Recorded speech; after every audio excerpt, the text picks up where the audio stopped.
Everyone, welcome to this amazing session जिसमें हम बात करने वाले हैं कि आप कॉलेज में कैसे स्टार्टअप को शुरू कर सकते हैं। फ्रॉम स्टार्टिंग टू एंड सारी बातें करेंगे।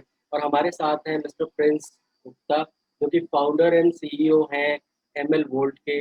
और उसके बारे में वो खुद अपने बारे में बताएंगे और आपको ये भी बताएंगे कि आप कैसे स्टार्टअप शुरू कर सकते हैं कॉलेज में, कैसे मैनेज कर सकते हैं, कैसे नेटवर्किंग कर सकते हैं। सब चीज़ों के बारे में बात करेंगे। तो welcome to this session sir. अब आप हमें अपने बारे में बताइए, आपके स्टार्टअप के बारे में बताइए, और ये भी बताइए कि आपकी जर्नी कैसी रही शुरुआत से लेकर अभी तक। तो धन्यवाद दीपक जी इस चीज़ के लिए। और जर्नी का क्या है कि जो है शुरू से, जैसे मैं जब स्कूल में एडमिशन लिया और जब स्कूल में था, तो स्कूल के समय से ही मतलब इन चीज़ों में इलेक्ट्रॉनिक्स हो गया, टेक्नोलॉजी हो गई, इसकी तरफ एक अट्रैक्शन सा था कि मतलब देखें इसमें। जैसे बच्चे नहीं होते हैं, तो बच्चे खिलौने लेके आते हैं, उससे खेलते हैं और फिर तोड़ के फेंक देते हैं। जी तो हमारा भी वही था कि हम भी देखना चाहते थे कि अंदर क्या होता है, कैसे मशीन्स काम करती हैं। तो मोस्टली खिलौनों के साथ। फिर एक बार हमने क्या किया कि पंखा खोल दिया, है ना, पंखा खोल दिया उसको। फिर जो है एक बार ऐसे ही हमने क्या है, टीवी खोल दिया अपने घर का। उसको हालांकि सही वही नहीं कर पाए, लेकिन ऐसे ही सब छोटा छोटा करते रहे। तो एज ट्रेडिशनल आपको पता ही होगा कि जो है लोगों को आईआईटी की तैयारी करने के लिए भेज दिया जाता है ट्रेडिशनल पेरेंट्स की तरह, कि भाई आप ठीक है, आपका इंटरेस्ट साइंस में है थोड़ा सा, तो हाँ भाई मेरा बेटा इंजीनियर बनेगा, इस तरीके से। तो हमें भी ऐसे ही पिताजी ने बोला कि जो है आप आईआईटी की तैयारी करें। तो हमने ठीक है भाई करते हैं तैयारी आईआईटी की तैयारी की। बट वहाँ भी हमें सब्जेक्ट से लगाव हो गया, जैसे फिजिक्स और मैथ हो गया। तो उसमें भी जैसे आपकी मोशंस होते हैं, डायनामिक्स होती है, मशीन स्टडीज होती हैं। तो उसमें भी मैं रियलिटी देखने लगा, जैसे सर्कुलर मोशन हो गया और व्हील वाला मोशन हो गया। तो इन चीज़ों में मैं देखता था कि ये रियल वर्ल्ड में काम करती हैं चीज़ें। तो मैं उसी में लगा रह गया। तो उस वजह से, और भी जैसे केमिस्ट्री में मतलब ज़्यादा अच्छी तरीके से परफॉर्म नहीं करने का कारण की वजह से, तो आप जानते हैं कंपटीशन कितना ज़्यादा है, तो आईआईटी में नहीं हुआ। तो एज यूजुअल नॉर्मल कॉलेज में एडमिशन लिया। तो कॉलेज में आके मैंने देखा कि यहाँ पे कुछ क्लब्स नहीं होते हैं अपने, जैसे टेक्नोलॉजी क्लब, रोबोटिक्स क्लब। तो ऐसे ही आईओटी करने के लिए एक क्लब था। तो उसमें मैंने ठीक है, हम ये भाई देखते हैं रोबोटिक्स में क्या है, आईआईटी में क्या है, एडमिशन लिया। तो वहाँ पे एक सीनियर मिले, उसने पहली बार हमें एक मॉड्यूल होता है ऑर्डिनो करके होता है, उसमें आप बेसिक इलेक्ट्रॉनिक्स के कमांड्स रन करा के देख सकते हैं, मोटर चलाना, लाइट जलाना बुझाना, इस तरीके से आप। तो पहली बार मैं माइक्रो कंट्रोलर से इंट्रोड्यूस हुआ, तो काफी अच्छी चीज लगी। तो जो पहले जो बचपन में लगता था कि ये कंट्रोल कैसे होती है चीजें, अब वो थोड़ी सी अलाइंड हो गई। तो धीरे धीरे करके और मैंने प्रोजेक्ट्स बनाए, कॉम्पिटिशन्स में भी पार्टिसिपेट किया, अपने इंटर कॉलेज कॉम्पिटिशन्स होते हैं, जीते जीते उनको भी। ऐसे धीरे धीरे इंटरेस्ट और बढ़ने लगा। पर जब इंटरेस्ट थोड़ा ज्यादा हो गया, तो मैंने फिर देखा कि अभी इंजीनियरिंग कॉलेजेस में हो क्या रहा है। इंजीनियरिंग कॉलेज में बेसिक क्या है, अपने इलेक्ट्रॉनिक्स के लोग आते हैं, एडमिशन लेते हैं और प्लेसमेंट लेके जाते हैं। बट एक इम्पॉर्टेंट चीज जो मुझे समझ में आई यहाँ पे, कि कॉलेजेस में जो इंजीनियरिंग जो वर्ड है, उसके ऊपर ज्यादा ध्यान नहीं दिया जा रहा है। क्योंकि इंजीनियरिंग के लिए एटलीस्ट अगर आप इंजीनियर बनने के लिए आए हो, तो आपको टेक्नोलॉजी की नॉलेज होनी चाहिए, आप टेक्नोलॉजी से इंटरेस्ट होने चाहिए। बट यहाँ पे जो सब्जेक्ट्स पढ़ाए जा रहे हैं आउटडेटेड है पूरे, सारी चीजें आउटडेटेड है। जो करंट में टेक्नोलॉजीज यूज हो रही है तो मार्केट में है ही नहीं। इवन जो नॉर्मल टेक्नोलॉजीज होती है वो भी नहीं बताएंगी। आप ये समझ लीजिए कि जब मैं यहाँ पे आया कॉलेज में, तब मैंने ऑर्डिनो को पहली बार समझा। और आप फॉरेन की बात अगर करें, तो फॉरेन में जो है यूएस के kids 5th class 7th class के वो चीजें यूज कर रहे थे, क्योंकि यूट्यूब हम लोग को मिल गया था। क्योंकि पहले तो हम लोग भाई, जैसे जियो नहीं आया हुआ था, तो यूट्यूब ज्यादा एक्सेस नहीं कर पाते थे। अब कॉलेज में हम लोग के पास वाईफाई भी था और जियो था, तो हम लोग यूट्यूब ज्यादा देखने लगे, मतलब सोशली ज्यादा एक्टिव हो गए, इंटरनेट पे ज्यादा एक्टिव हो गए। तो उससे क्या हुआ कि हम लोगों को थोड़ा और नॉलेज मिला कि बाहर एक्चुअली क्या हो रहा है। तो एक डिफरेंस हमें समझ में आया कि यार इंडिया में ये लोग कर क्या रहे हैं। ये एक पैटर्न बना के बैठे हुए हैं कि आप इंटर पास करो, इंटर के बाद आप जो है कॉलेज में एडमिशन लो, उसके बाद उनके प्रोटोकॉल फॉलो करो। आगे जाके मैं देखता हूँ इलेक्ट्रॉनिक्स के बंदे सीएस में नौकरी कर रहे हैं, आईटी फील्ड्स पे जा रहे हैं। तो हमने कहा फिर यार इतना पढ़ाने का मतलब क्या हुआ। तो फिर मैंने सोचा ठीक है ऐसा करते हैं। तो मुझे लगा कि भाई जो स्किल्स मेरे अंदर हैं, जो मैं चीजें कर सकता हूँ, उसके मुझे पैसे नहीं दे सकते ये लोग, या जो मैं डिजर्व करता हूँ वो चीज नहीं कर सकते हैं। तो मैंने क्या किया, एक काम करते हैं, उस फील्ड में हम स्टार्टअप करके देखते हैं, ऐसे ही चला के देखते हैं कि भाई कैसे क्या होता है। तो हमने ऐसे स्टार्ट किया उसको कि भाई हम प्रोडक्ट डेवलपमेंट करेंगे। तो हमने ऐसे ही जैसे इंजीनियरिंग कॉलेज के जो स्टूडेंट्स होते हैं उनका भाई एक सीनियर थे, उनका पीरियड हमें मिला। मैंने कहा ठीक है करते हैं। उसमें क्या था, लाइसेंस प्लेट जो नहीं होती व्हीकल की लाइसेंस प्लेट, उसको डिटेक्ट करना था, है ना। तो उसको हमने डिटेक्ट किया। अब वो प्लेट हमने खत्म किया, ठीक है। पेमेंट थोड़ा सा हम लोगों ने लिया था, ज्यादा उस पर चार्ज लिया था। फिर धीरे धीरे मैंने ये देखा कि कॉलेज में इसकी डिमांड बहुत ज्यादा है। कॉलेज में लड़के कुछ बनाने नहीं चाहते हैं। और इंडस्ट्री में जब हमने देखा, इंडस्ट्री में हमें समझ में आया कि इंडस्ट्री में प्राइसिंग बहुत है। जैसे अगर आप एक ऐप डेवलपमेंट की बात करते हो, तो क्योंकि ऐप डेवलपमेंट एक सॉफ्टवेयर बेस्ड चीज है, तो आदमी कोई भी नॉर्मल चीज है, जैसे कोई भी फ्रीलांसर है, तो उसका प्राइस रिड्यूस भी कर सकता है, मेहनत वो ज्यादा कर लेगा, प्राइस को उसके ऊपर हैंडल करना। लेकिन इलेक्ट्रॉनिक्स में ऐसा नहीं है।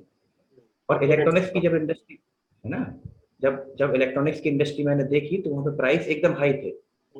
वहाँ पे आप समझ लो कि जैसे अगर आप एक ऐप 15,000 या 20,000 में जो नॉर्मल आपको फ्रीलांसर मिलेंगे, फेसबुक पे मिल जाएंगे या अपने टेलीग्राम पे मिल जाएंगे, जो छोटे लेवल के फ्रीलांसर होते हैं वो डेवलप करके दे देते हैं आपको, या कोड कॉपी करके अपना एडिट वेडिट करके दे देते हैं। बट इलेक्ट्रॉनिक्स फील्ड में अगर आपको डेवलप कराना है तो आपको पे बहुत हाई करना पड़ता है। इवन जैसे मान लो किसी किसी के बंदे के दिमाग में एक आइडिया है और वो उसको लॉन्च करने की सोच रहा है कि भाई इस तरीके का प्रोडक्ट मेरा होना चाहिए मार्केट में, उसे कोई सॉल्यूशन मिला। इंडिया में बहुत बड़ी प्रॉब्लम है इस चीज की कि आपके पास आइडिया है। अब अगर आप स्टार्टअप करने वाले हो तो आइडिया को पहले आपको थोड़ा सा एक प्रूफ ऑफ कॉन्सेप्ट तैयार करना पड़ेगा, एक वैलिडेट करने के लिए उसको, ताकि आप चेक कर सके कि मार्केट में वो चलेगा या नहीं चलेगा। तो इस तरीके से चीजें हुई। बिल्कुल। तो बहुत ही इंटरेस्टिंग था ये सुन के कि बहुत ही शुरुआत से, जैसे हमने थ्री इडियट्स में भी देखा है कि वो फ्रिज खोल देता था या कोई भी मशीन खोल देता था। उसी तरीके से आपकी भी जर्नी है कि आपको इंटरेस्ट था, फिर उसको आपने मोनेटाइज किया, अपने स्किल्स को मोनेटाइज किया। तो जब आप ये शुरू कर रहे थे तो आपने कौन कौन से ऐसे स्टेप्स लिए जो कॉलेज स्टूडेंट्स ले सकते हैं किसी भी स्टार्टअप को शुरू करने के लिए? कॉलेज में देखिए सबसे पहले हम लोग ये समझते हैं कि कॉलेज में एक्चुअली ट्रेडिशन क्या होती है। अभी जैसे आप कॉलेज की बात करते हो तो मोस्टली स्टूडेंट्स इंजीनियरिंग कॉलेजेस हो गए या एमबीए बीबीए कॉलेजेस इनमें एडमिशन लेते हैं। ठीक है, आप कॉलेज गए ठीक इंटर करने के बाद, अब आपको सबसे पहले करना क्या है, अपना एनवायरनमेंट एनालाइज करना है। ठीक है, कि वहाँ पे टेक्नोलॉजिकली कितने एक्टिव है। जैसे अगर आप आईआईटीज में जाते हो तो हर आईआईटी में भी इतना टेक्नोलॉजिकल एक्टिव लोग नहीं है। वहाँ पे भी प्लेसमेंट, इवन आईआईटीज में प्लेसमेंट के पीछे लोग ज्यादा पागल है ना। तो सबसे पहले आपको देखना है कि आप भी जिस भी कॉलेज में गए हैं उसका एनवायरनमेंट कैसा है, वहाँ टेक्नोलॉजिकली एक्टिव है कि नहीं है, या स्टार्टअप्स को लेके ज्यादा फोकस किया जा रहा है कि नहीं किया जा रहा है। जैसे हम अपने कॉलेज में थे तो वहाँ पे हम लोग को सेकंड ईयर में ही समझ में आ गया था कि यहाँ स्टार्टअप का थोड़ा सा स्कोप है, थोड़ा सा सपोर्ट तो किया जाता है। एटलीस्ट एक प्लेटफॉर्म है जहाँ पे हम कुछ परफॉर्म कर सकते हैं अपनी चीजें, यहाँ पे अपने लाइक माइंडेड पीपल्स के साथ हम लोग डिस्कशन कर सकते हैं।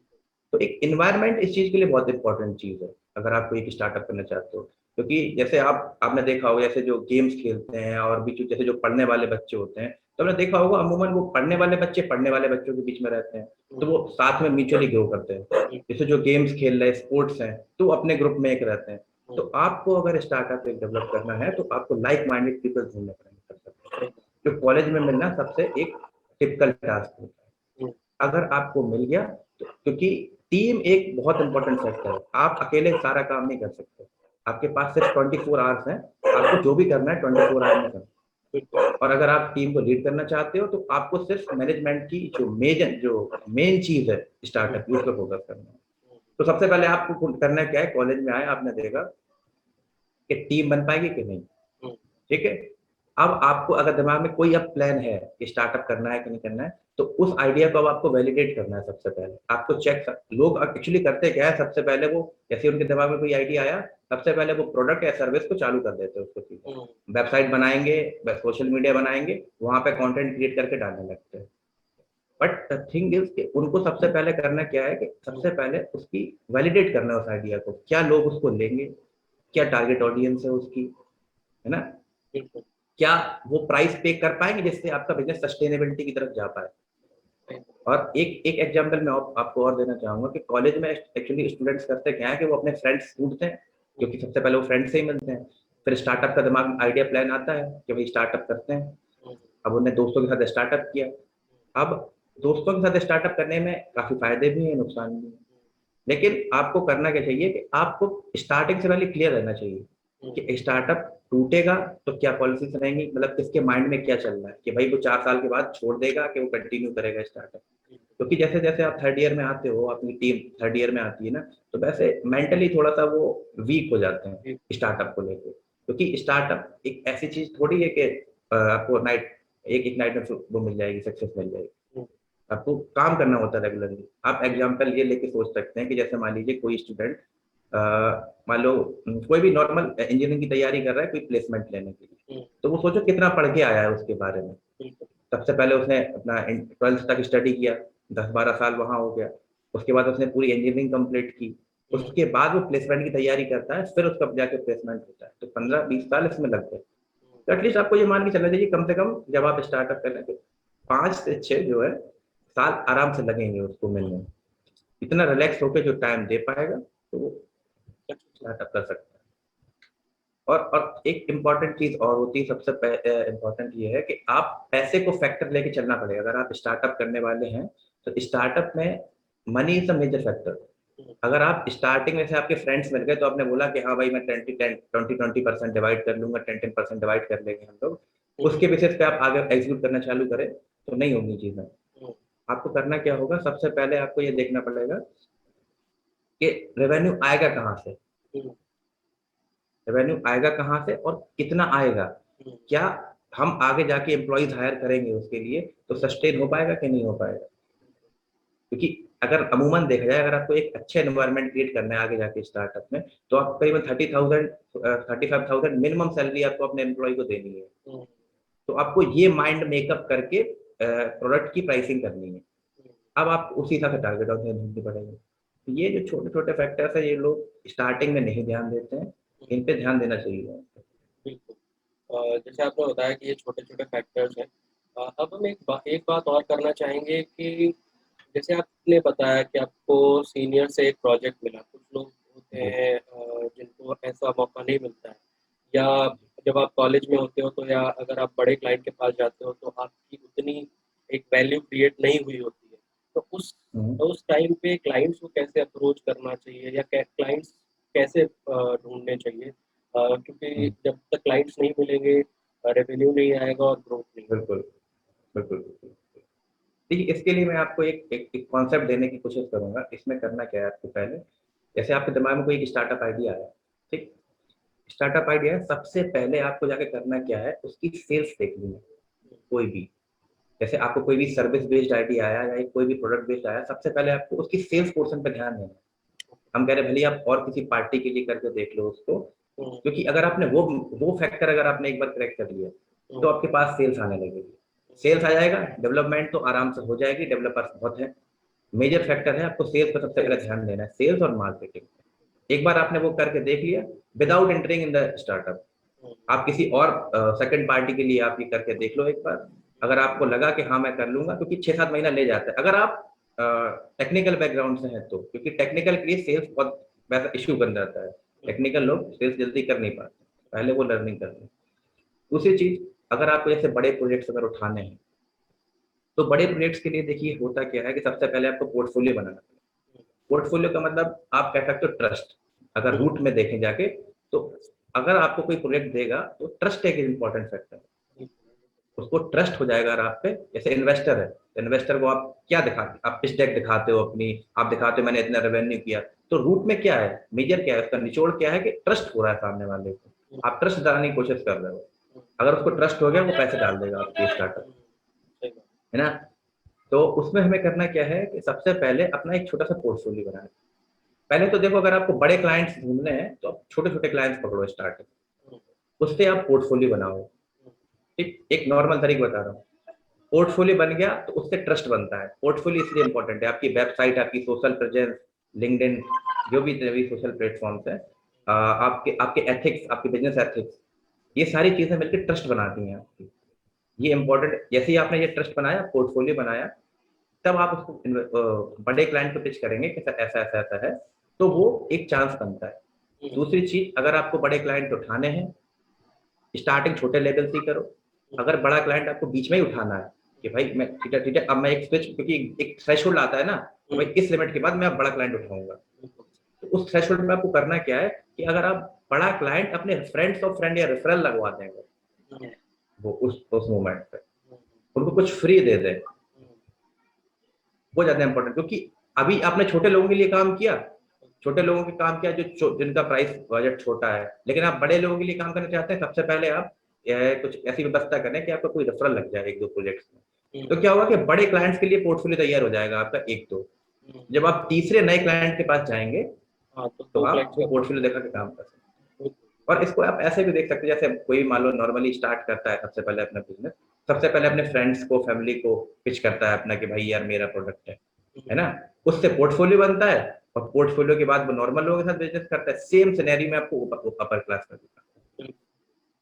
ये सच में बहुत बहुत ही इंटरेस्टिंग था कि दोस्तों से पहले आप बात करो कि भाई मैंने ये ग्लास बनाई है, क्या इस ग्लास में तुम पानी पीना चाहोगे, 10 रुपए की ग्लास है। इस तरीके से आप जाके पिच कर सकते हो अपने क्लाइंट्स को भी, छोटे छोटे क्लाइंट्स को। और जैसा आपने बताया कि स्मॉल स्मॉल स्टेप से ही आप बड़ा स्टेप लेना सीखते हो। एक बात और करना चाहेंगे इसमें कि कुछ लोग बात करने लगते हैं फंडिंग की, क्योंकि हम लोग अभी भी जो स्टार्टअप में सबसे बड़ी न्यूज़ सुनते हैं कि किसी एक स्टार्टअप ने $300 मिलियन की फंडिंग उठा दी, किसी स्टार्टअप ने $500 मिलियन की फंडिंग उठा दी। तो क्या आपको लगता है कि कॉलेज में रहते हुए जब आप स्टार्टअप कर रहे हैं, तो पहली बात तो आपको इतनी बड़ी फंडिंग नहीं मिलेगी, पर अगर आपको रिक्वायरमेंट है भी फंडिंग की, तो आप कहाँ से फंडिंग लें और कब फंडिंग लें? ये सबसे बेस्ट फंडिंग का चीज है बूट स्ट्रैप। मैं मानता हूँ कि बूट स्ट्रैप सबसे बढ़िया चीज है। एक लेवल के बाद अगर आप स्केलिंग पे आते हो कि आपको लगता है हाँ आप ये स्केल कर सकते हैं, तब आप फंडिंग उठाओ। क्योंकि बूट स्ट्रैप जो चीज है ना, वो आपको जो बिजनेस डेवलपमेंट है ना, उसके सारे दुख दर्द जितने भी हैं, सारी जितनी प्रॉब्लम्स है, वो सबसे एक बार फेस करा देती है आपको। और अगर आपने मेजर प्रॉब्लम्स पहले फेस कर ली तो आपको फिर ये चीजें छोटी लगने लगती। अमूमन स्टार्टअप्स आपने देखा होगा, फंडेड स्टार्टअप्स ही ज्यादा फेल होंगे। जो बूट स्ट्रैप में डेडिकेशन दिखाएगा ना, वो फेल नहीं होगा। क्योंकि बूट स्ट्रैप उसके पास वो मान के चलता है कि उसके पास कुछ है ही नहीं, अब जो है मेहनत है ना, इस तरीके से। तो हम बात कर रहे थे कि फंडिंग, तो फंडिंग का देखिए मेजर फैक्टर क्या है कि सबसे पहले आप करो क्या, आप पहले अपने प्रोडक्ट को डेवलप करो। ठीक है, उसकी छोटी सी एक पूरा सर्कल कंप्लीट करो कि आपने प्रोडक्ट बनाया अपना, उसके मार्केट ढूंढा, टारगेट ऑडियंस क्या है, उसका सब कुछ कौन क्या है, उस छोटे लेवल पे, एक स्मॉल लेवल पे उसका बिजनेस चालू करके देखो कि जब वो चलने लगे तब आप पिच कर सकते हो अपने इन्वेस्टर को।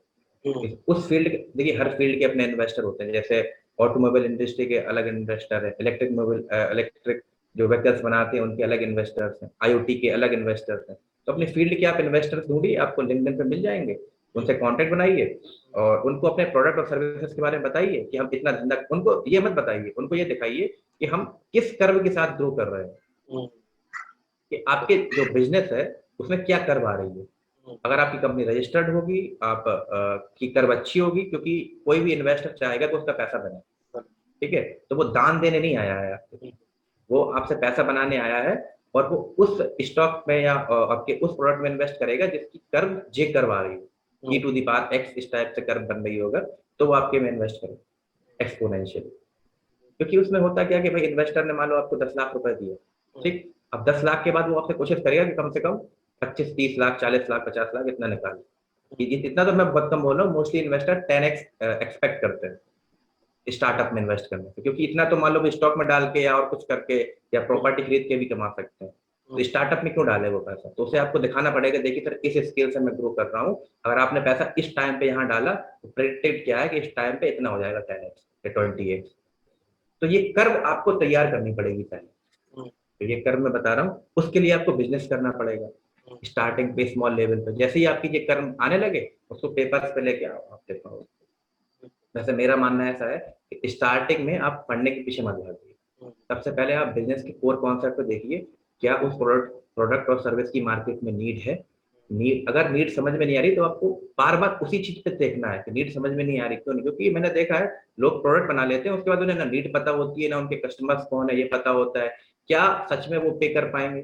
तो सारी चीजें पहले आप एक छोटा सा प्रोडक्ट बनाएं, उसको टेस्ट करें, बस आपको केवल ऑब्जर्व करना है। जैसे एक अच्छी बुक बताऊंगा मैं आपको, द लीन स्टार्टअप। उसको आप पढ़ें, उसमें सारी चीजें आपको समझ में आएंगी कैसे चीजें करनी है। हर बार आपको जो फीडबैक लूप होता है ना, कि आपने कुछ चीज किया, फीडबैक लिया, उसको फिर इम्प्लीमेंट किया, हर चीज में करना है आपको। इवन मार्केटिंग में यही चीज करनी है कि मार्केटिंग में आपने मान लीजिए कोई भी एक पोस्ट डाली अपनी, अब आपने देखा इस पे कम लाइक आए थे, उस पे ज्यादा लाइक आए थे, तो ऐसा क्या हुआ, उस पे एनालाइज करना, फिर उस तरीके से पोस्ट बनाइए। तो एक एक्चुअली क्या है, जो बिजनेस है आपका वो छोटे छोटे मॉड्यूल्स में डिवाइड है। कुछ प्रोजेक्ट सोशल मीडिया पे डली हुई है, समझ रहे, कुछ वेबसाइट पे चीजें हो रही हैं, एक्टिविटीज, तो ये सारी चीजें कुछ ऑफलाइन कर रहे होंगे आपके, कुछ डेवलपमेंट से हो रहा होगा। जब ये लूप्स, जो फीडबैक लूप्स है, ये सारी नोड्स पे लग जाएंगे आपके, कि मार्केटिंग में भी वो आदमी को आपने ट्रेन किया हुआ है, आपकी जो टीम मेंबर है, कि फीडबैक लगा के देखो, इधर भी किया है, सारी चीजों पे किया हुआ है, तो आपका स्केल जल्दी बढ़ेगा, बिजनेस जल्दी स्केल हो। ये जो आपने बात बताई है ये सच में बहुत ही इंफॉर्मेटिव थी और काफ़ी चीज़ें हमें समझ में आई इससे। जी एक क्वेश्चन और यहाँ पर आता है कि मान लीजिए हमारे बहुत सारे कॉम्पिटिटर्स हैं मार्केट में, और हम चाहते हैं कि हम कस्टमर के सामने निखर कर आए, या कस्टमर हमसे ही वो प्रोडक्ट ले या हमसे ही वो सर्विसेज ले, तो उसके लिए हम क्या कर सकते अच्छा, तो आप अब मुझे लग रहा है ऐसी बात कर रहे हैं कि कस्टमर की नीड एनालिसिस की बात कर रहे हैं, कि क्या नीड है, हैं? ये आपको सबसे पहले करना होगा। कोटेशन जैसे आपने सबसे पहले, आपकी जब मीटिंग होती है क्लाइंट से फर्स्ट टाइम, सबसे पहले आपको जो भी वो प्रोडक्ट, देखो कस्टमर को ज्यादा कुछ पता नहीं होता है, ये आपका काम है, क्योंकि यही आपको डिफरेंस बनाएगा दूसरे लोगों से। सेम प्रोडक्ट है, सेम पानी की बोतल्स दो लोग प्रोवाइड कर रहे हैं, ठीक है, आपको समझना है कि कस्टमर किस तरीके से पानी पीना पसंद करेगा, नॉर्मल वाटर या मिनरल वाटर। तो आप ये चेक करोगे कि किस जगह से लोग आए हैं, मतलब उसकी जो भी एनालिसिस है, भाई अगर फॉरेन के लोग होंगे या टीयर 1 सिटी के लोग होंगे, तो अमूमन उनकी आदत होती है कि भाई वो ना फिल्टर वाटर पीते हैं अपने। अगर आप टीयर 3 में या गांव वाले एरिया में जाओगे, तो उन्हें कोई फर्क नहीं पड़ता, नॉर्मल वाटर भी ना पसंद, ठीक है। तो मैं वही कह रहा हूँ कि सबसे पहला स्टेप आपको ये करना है। सबसे पहले आपने पहली बार क्लाइंट से मीटिंग की, आप सबसे पहले उसका दर्द समझ लो एक बार, कि उसको पेन पॉइंट कहाँ है। जैसे उसने मान ली सपोज एग्जाम्पल के तौर पर उसने कहा मैं सर ऐप बनवाना है, ठीक है, तो आप ऐप टिगर मत करो, ऐप के बारे में बातचीत अभी करनी नहीं है। सबसे पहले पूछना है आपको क्यों बनवाना है। उन्होंने कहा भाई हमारी मान लीजिए एक ई कॉमर्स स्टोर है, या हम चलाते हैं अभी, ई कॉमर्स नहीं, अभी सिर्फ नॉर्मल स्टोर है, उसको मैं ई प्लेटफॉर्म पे लेके आना चाहता हूँ, ऐप पे लेके आना चाहता हूँ। तो आपने समझा कि भाई ये आदमी प्रोडक्ट जो है अपने ऑफलाइन बेचता है, अब इसको ऑनलाइन होना है, ठीक है। तो आपको सबसे पहले करना क्या है, आपको बेस्ट सॉल्यूशन बताना है उसको। उसके लिए अब उसने आपने उससे पूछा कि बजट क्या है आपका, तो अगर आपको बस अब इन चीजों, जो दोनों चीजों में खेलना है, कि आपने उससे बजट पूछ लिया, तो बजट क्या है, लगभग लगभग कितना इन्वेस्ट कर सकता है, कितना सीरियस है वो प्रोडक्ट को लेके। अब आपको उसके हिसाब से उसको बेस्ट सॉल्यूशन बताना है। एट द एंड एजेंडा ये है कि उसके बिजनेस की ग्रोथ हो, क्योंकि ऐप पे लेके वो तभी आने की कोशिश कर रहा है कि उसका ग्रोथ बढ़ जाए। तब आप उसको वहां पे आप ऐप नहीं बताओगे, आप उसने बोला कि हमें ऐप बनवाना है, उसने ऐप इसलिए बोला कि किसी ने उसको बोल दिया होगा कि ऐप से धंधा बढ़ता है, या किसी उसके फ्रेंड्स ने किया होगा। आपको उसे सबसे सही सॉल्यूशन बताना है।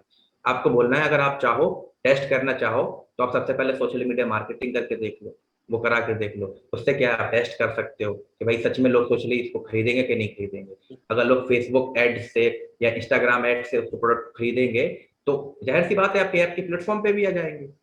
अब आपने एक बार ऐप का पैसा इन्वेस्ट कर दिया, तो वो आपका पैसा बेकार हो गया, और लोग आप चेक भी नहीं कर पाए, लोग भी नहीं। तो आपको सही सॉल्यूशन बताना है कि वेबसाइट क्यों इंपॉर्टेंट है, क्या वेबसाइट जरूरत होगा तो बता दो, क्योंकि अमूमन मुझे लगता है जैसे अगर आप कोई भी प्रोडक्ट स्टार्ट कर रहे हो, सबसे पहले आप सोशल मीडिया पे उसको लिस्ट करो और सोशल मीडिया मार्केटिंग करो उसकी, वो बेस्ट होता है। तो आपका काम ये है कि आपको एक सही सॉल्यूशन बताना है कस्टमर उसकी प्रॉब्लम, क्योंकि आप बिजनेस में आपको पता है एक्चुअली प्रॉब्लम क्या है। तो अगर आप उसकी एक्चुअल प्रॉब्लम सॉल्व करने की कोशिश करेंगे और उसी हिसाब से प्रोडक्ट डिजाइन करेंगे, आपको सही सॉल्यूशन बताया उसको, अब उस हिसाब से प्रोडक्ट डिजाइन कराया, इसी चीज का बस आपको वो है कि कस्टमर सेटिस्फाई हो जाएगा, सारी चीजें।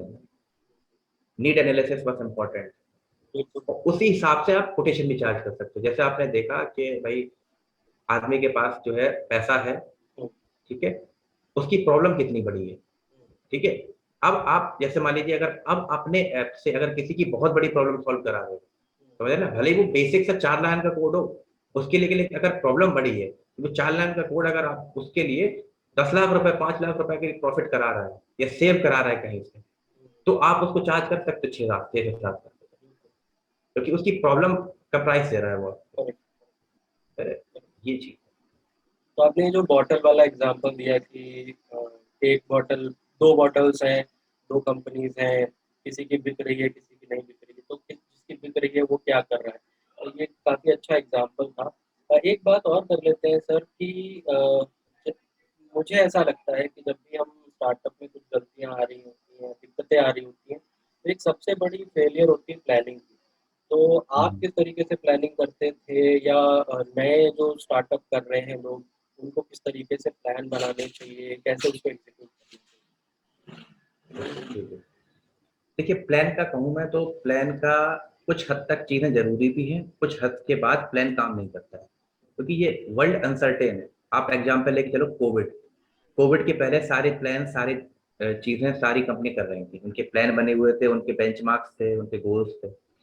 कोविड एक पैंडेमिक आया, वो सारे प्लान्स कैंसिल हो गए, है ना। अब आपका काम है कि प्लान बनाना है नया। तो आपको ये देखना है कि आपको नए प्लान्स मतलब क्विक कैसे बनाना है। जैसे कंडीशन ऐसी है कि भाई पेंडेमिक लग गया, सारे लॉकडाउन बंद है, आपको क्विक डिसीजन लेना है वहाँ पे। ये बहुत बड़ा मेजर फैक्टर है, क्योंकि ऐसे मूवमेंट्स, जैसे अगर आपकी कंपनी सेट हो गई है एक बार, तो ज्यादा नहीं आते हैं। चाहिए? लेकिन अगर आप स्टार्टिंग में कर रहे हो, तो आपको कोई ना कोई दिक्कत आएगी बीच में, कि कहीं ये दिक्कत हुई, कहीं इंटरनेट की नहीं है, कहीं ये है, कहीं वो है, कहीं पेमेंट नहीं कर पा रहे आप। तो इस 50 प्रकार की आपको सॉल्यूशन चीजें करनी पड़ती हैं। चालू किया, ठीक है, तो सबसे पहले तो आप करें, एक इनिशियल स्टेप ले लो। इनिशियल स्टेप में आप देर मत करो, क्योंकि इनिशियल स्टेप में अगर आप प्लानिंग प्लानिंग करने बैठेंगे ना, तो आपके पास कोई डेटा नहीं है, कोई आपको एक्सपीरियंस नहीं है उसके बारे में। बिना डेटा के आप प्लान भी नहीं बना सकते हैं। तो आप कुछ मत करो, आप थोड़ी सबसे पहले उसकी स्टडी करो, उस स्टार्टअप के और भी देखो, और किन लोगों ने स्टार्टअप को किया है, कैसे कैसे क्या दिक्कतें आई उनकी, आर्टिकल्स पढ़ो। एक बार जब आप लिमिटेड इंफॉर्मेशन मार्केट से ले लेते हो, अपने यूट्यूब देख के, ब्लॉग से, ठीक है, उसके बेसिस पे आप एक स्मॉल सा प्लान बनाओ कि मैं क्या करूंगा, रफली, बिल्कुल ज्यादा डिटेल में नहीं बनाना है। कि सपोज मार्केटिंग में मैं हम ऐसे करेंगे, प्रोडक्ट हमारा ये रहेगा, लोगों की नीड ये है, ठीक है। ये हर बार रिन्यू होगा आपका, ये हर स्टेप पे रिन्यू करना है आपको। आपने ये प्लान बनाया, ठीक। तो मार्केटिंग में आपने प्लान डाला कि जो है कि मार्केटिंग में अपना सोशल मीडिया मार्केटिंग करेंगे हम, वेबसाइट से अपने एसईओ करेंगे अपना, तो एसईओ से लोग वहां पे आएंगे, ठीक है। प्रोडक्ट आपने कोई भी एक्स लेके चला, सपोज मैं बोतल पे ही मान रहा हूँ, कि आपने उसकी पैकिंग डिजाइन कर ली, कैसे पैकिंग होगी, क्या होगा, क्या हम खुद मैन्युफैक्चर करेंगे कि आउटसोर्स करेंगे। ये सारे प्लान्स आपने वहां पे उस सेक्टर में रख लिए। और आपका ये दोनों प्लान आपने बना लिए। सेल्स का आपने एक प्लान बना लिया कि हर महीने मैं 2 सेल्स निकालूंगा, या 3 सेल्स हमें करनी ही है। तो उसका आपने एक प्लान बना लिया होगा, एक स्ट्रेटजी, कि भाई किस तरीके के लोग हैं, क्या हैं। ये सारी आप नॉर्मल चीजें पढ़ेंगे ना इंटरनेट पे, तो आपको मिल जाएंगी। आपको बस पहले लर्न करना पड़ेगा। ये आपने करा, अब आपको स्टार्ट कर देना है, बिल्कुल बेसिक सा प्लान बना के, क्योंकि फर्स्ट स्टेप में आपको देर नहीं करनी है। अगर आपको करनी, आप नॉर्मल सी अपनी एक वेबसाइट बनाए, ठीक है, सोशल मीडिया प्रेजेंस बनाए अपनी, ठीक है, और व्हाट्सएप पे अपने जो फ्रेंड्स हैं, कलीग्स हैं, उनको शेयर करना स्टार्ट करें, ठीक। इतना करने के बाद अब आप पूरा फोकस करें अपने प्रोडक्ट और सर्विस पे, कि आप क्या प्रोवाइड कर रहे हैं। एक वहां फोकस करें। जब वो लगभग आपको लगे कि रेडी हो गई है, रेडी होने के बाद आप करें क्या, कि अब उसको उठा के मार्केट करना चालू करें।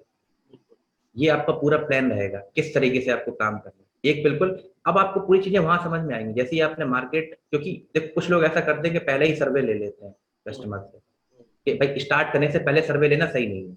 आप एक बार प्रोडक्ट बना लो, जब प्रोडक्ट लोगों के सामने होता है तो क्वेश्चंस बदल जाते हैं।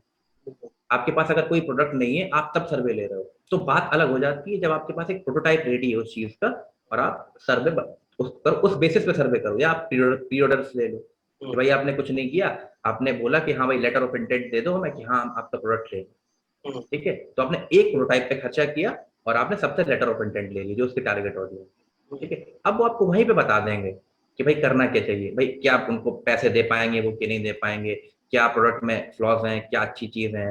तो आपको इस लूप को रेगुलेट करना है बाद में, ठीक है। जैसे ही कस्टमर की जो नीड है उसके अकॉर्डिंग प्रोडक्ट बन जाएगा, आप मार्केट उतारना चालू। ये प्लान है। फिर धीरे धीरे धीरे धीरे, अगर ये सिर्फ एक प्रोडक्ट के लिए बता रहा हूँ, फिर आपको कुछ नहीं करना है। प्रोडक्ट में एनहांसमेंट करनी है, मार्केटिंग स्ट्रेटेजीज चेंज करनी है, और कॉम्पिटिटर्स को देखना है। क्योंकि आप किस तरीके से कस्टमर से डील कर रहे हो, वो चीजें मैटर करती है। सर यही सब बस है, एक स्टार्टिंग से लास्ट तक आपको यही करना है, यही फीडबैक लूप में आप लेते रहेंगे, यही करते रहेंगे, यही सारी चीजें। बहुत ही अच्छा आंसर दिया आपने और काफ़ी चीज़ें आपने इसमें कवर कर ली फ्रॉम स्टार्टिंग टू एंड। और इससे मुझे लगता है कि बहुत सारे लोग जो यहाँ पर देख रहे होंगे, जो शायद फर्स्ट ईयर में है, शायद सेकंड ईयर में है या थर्ड ईयर में भी है, तो सोच रहे हैं कि कुछ शुरू कर सकते थे पर नहीं कर पाए। ये आपका टाइम है, आप अभी भी शुरू कर सकते हैं और हम्म। कभी भी लेट नहीं होता किसी चीज़ में। Thank you so much sir, आप यहाँ आए, आपने बहुत सारी बातें बताई, बहुत सारे प्लान्स डिस्कस किए, बहुत सारी स्ट्रैटेजीज डिस्कस की, बहुत सारी मिस्टेक्स और प्रॉब्लम्स के बारे में भी बताया और उनका सॉल्यूशन भी दिया।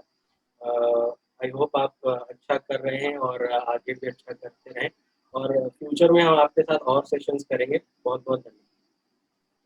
धन्यवाद दीपक जी, इनवाइट करने के लिए। काफी अच्छा डिस्कशन हुआ, जो है आगे भी हम लोग करते हैं।